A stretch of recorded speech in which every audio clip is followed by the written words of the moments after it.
చూడు, ఒక్క వైపే చూడు, రెండో వైపు చూడాలనుకోకు, మాడిపోతావు. నీకు బీపీ వస్తే నీ పిఏ వణుకుద్దేమో, నాకు బీపీ వస్తే ఏపీ వణుకుద్ది. ఎవడు కొడితే దిమ్మ తిరిగి మైండ్ బ్లాక్ అవుద్దో ఆడే పండుగాడు.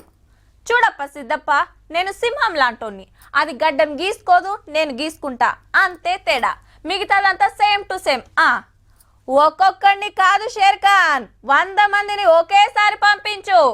ఇట్లా ఎన్నో సినిమా డైలాగులు ఉన్నాయబ్బా. గసొంటి కొత్త డైలాగ్ మీదనే గిట్ల రప్ప రప్ప పంచాది పుట్టింది.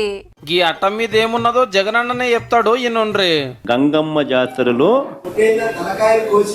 పొట్టేళ్ల తలకాయలు కోసినట్టు రప్ప రప్ప రప్ప రప్ప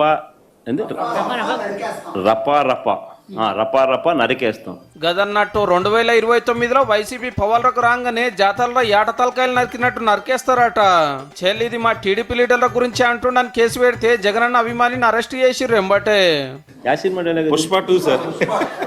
పుష్ప సినిమా డైలాగ్ అది. మరి నువ్వే చెప్తున్నావు స్వామి. అంటే ఇప్పుడు పుష్ప సినిమా డైలాగులు పెట్టినా కూడా తప్పేనా? అసలు పుష్ప ఫోటోలు పెట్టినా తప్పే, గడ్డమిట్టనే తప్పే, గడ్డమిట్టనే తప్పే. సినిమా డైలాగ్ అట్ట మీద రాసి పెట్టుకుంటే తప్పేంది? అట్లయితే అరెస్ట్ చేస్తారని అన్నకొచ్చాను. ఓ టీడీపీ సభ్యత్వం కూడా ఉందా మరి? మనది బాగా చూడండి అబ్బా. అయితే చంద్రబాబు ఎల్వాడు మంచిగా లేకనే మా పార్టీలకు వచ్చిండు, అలా సంగతి చూస్తా అంటున్నాడని గొప్పగా చెప్పబట్టే. టీడీపీ సింపతైజర్ కూడా చంద్రబాబు నాయుడు మీద కోపంతో మారినాడు అని చెప్పి సంతోషపడదు.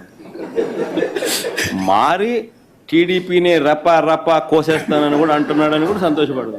అప్పట్లో లోకేష్ అన్న రెడ్ బుక్ రాసి ఇప్పుడు టక్క టక్క అరెస్టులు చేపిస్తుంటే జగనన్న తగ్గేదేలే అని రప్ప రప్ప నరుకుడు చేయగొట్టబట్టే. నెక్స్ట్ టీడీపీ వాళ్ళను రపా రపా ఏం జాతరలోది? గంగమ్మ జాతరలో ఏం పొట్టేలు తల నరికినట్ట రపా రపా నరుకుతాను. మంచిది కదా. క్రిమినల్స్ ఎప్పుడు కూడా క్రిమినల్ బ్రెయిన్సే పనిచేస్తూనే ఉంటాయి. వాళ్ళకు నరికేస్తాం, చంపేస్తాం, రఫ్ ఆడతాం, రఫా రఫా రఫా రఫా నరికేస్తాం. లేదంటే గంగ జాతర